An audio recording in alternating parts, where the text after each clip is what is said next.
Komisi Pemberantasan Korupsi berpeluang memanggil penyanyi Aura Kasih terkait penyidikan kasus dugaan tindak pidana korupsi pengadaan iklan Bank BJB periode 2021 hingga 2023. Juru bicara KPK, Budi Prasetyo mengatakan penyidik akan mengusut aliran uang korupsi yang menyeret mantan Gubernur Jawa Barat Ridwan Kamil. KPK tegaskan penyidik tak akan berhenti dan akan menelusuri dugaan korupsi tersebut.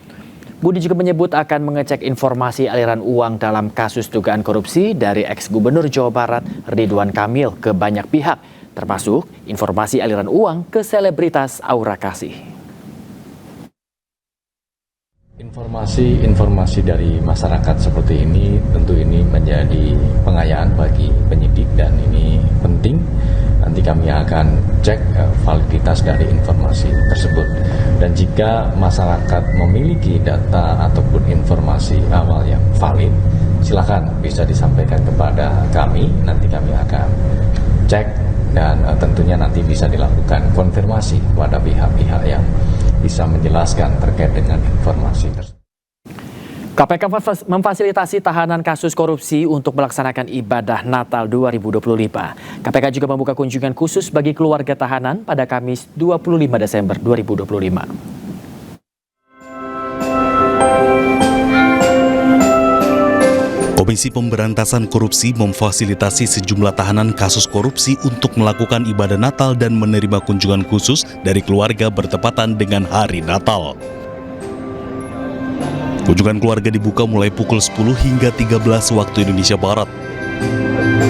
Sejak pagi hari, puluhan pengunjung terlihat mengantre di depan rumah tahanan KPK cabang Gedung Merah Putih. Sylvia Rinita, istri mantan Wamenaker Immanuel Ebenezer, turut menjenguk di rutan KPK dan mengirimkan makanan kepada suaminya. Semuanya bawa, keluarga semua bawa. Semuanya bukan Pak Immanuel aja, semuanya keluarga pada bawa. Gimana Bu Natal ini, Bu? Ya? Natal ini gimana? Ya seru-seru aja. Tanpa keberadaan... Nggak apa-apa. Nggak jadi masalah kok, yang penting kan bisa kumpul. Setelah kunjungan dari keluarga, sebanyak 12 tahanan KPK yang merayakan Natal melakukan ibadah di rutan KPK.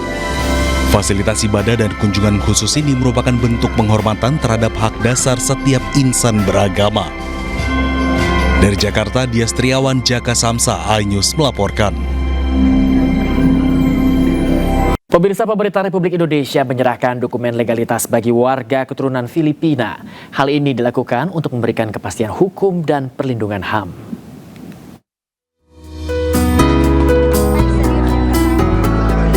Pemerintah Republik Indonesia melalui Dirjen Imigrasi menyerahkan dokumen legalitas bagi warga keturunan Filipina dan kartu izin tinggal terbatas tarif Rp0 kepada 4 warga keturunan Filipina di Kota Bitung, Sulawesi Utara.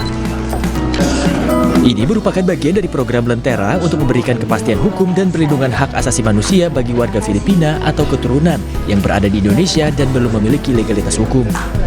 Dan warga negara kita yang di Filipina sudah diverifikasi dan sudah diberikan izin tinggal oleh pemerintah Filipina sebanyak 640 orang. Nah, kita pada hari ini baru mengasihkan 4 orang ya, bagi warga negara Filipina memberikan izin tinggalnya dan sudah memberikan penegasan bagi warga negara Indonesia sebanyak 4 orang ada di Tahuna sama di Bitung. Program ini melibatkan kolaborasi antar kementerian, pemerintah daerah, serta Konsulat Jenderal Republik Filipina. Supaya semuanya fair dong Pak. Ini semuanya sama, bukan cuma 4 orang, tetapi seluruh Filipina yang tinggal di Indonesia. Direktorat Jenderal Imigrasi memberikan izin tinggal tarif Rp0 bagi Registered Filipino Nationals sebagai wujud kehadiran negara, pencegahan statelessness, dan penguatan hubungan bilateral Indonesia-Filipina. Rapat konsultasi syuriah pengurus besar Nahdlatul Ulama atau PBNU bersama Mustasyar PBNU digelar di Pondok Pesantren Lirboyo, Kota Kediri, Jawa Timur. Secara mufakat PBNU memutuskan penyelenggaraan Muktamar ke-35 Nahdlatul Ulama dalam waktu secepat-cepatnya.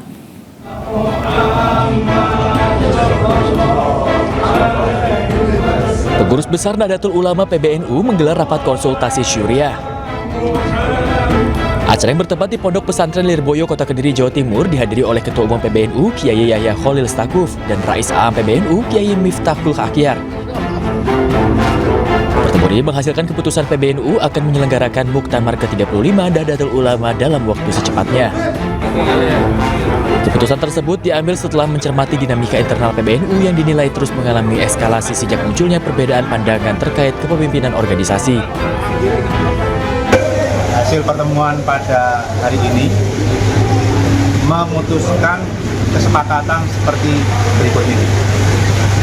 Muktamar ke-35 Nahdlatul Ulama akan diselenggarakan dalam waktu secepat-cepatnya dan penyelenggaraannya diserahkan kepada PBNU, dalam hal ini Rais Am dan Ketua Umum yang menjadi mandataris Muktamar Lampung, dengan melibatkan mustasyar, sesepuh NU, pengasuh pesantren di dalam menentukan waktu, tempat, dan kepanitiaannya.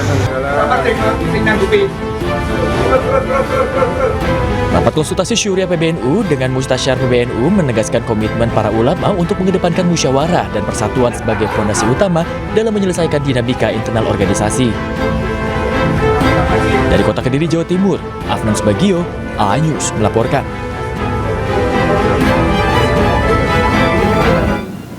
Pemirsa, Wakil Presiden Republik Indonesia Gibran Rakabuming Raka menghadiri perayaan Natal bersama ribuan umat Kristiani di lapangan Pancasila Salatiga, Jawa Tengah pada Kamis pagi. Wapres Gibran juga membagikan kado Natal kepada anak-anak yang hadir sambil menyapa mereka dengan hangat.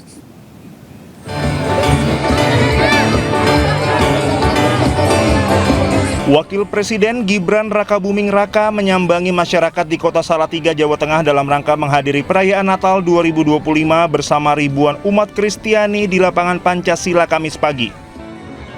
Wapres Gibran menyebut kunjungan kali ini sejalan dengan arahan Presiden Prabowo Subianto agar seluruh jajaran pemerintah terus memperkuat semangat toleransi, menghormati keberagaman, serta menjaga persatuan bangsa di tengah perbedaan keyakinan. Sebagai wujud kepedulian, Wapres Gibran mengajak umat Kristiani mendoakan saudara-saudara di Aceh, Sumatera Utara, dan Sumatera Barat yang terdampak bencana. Semoga Natal tahun ini membawa berkah untuk Bapak Ibu semua.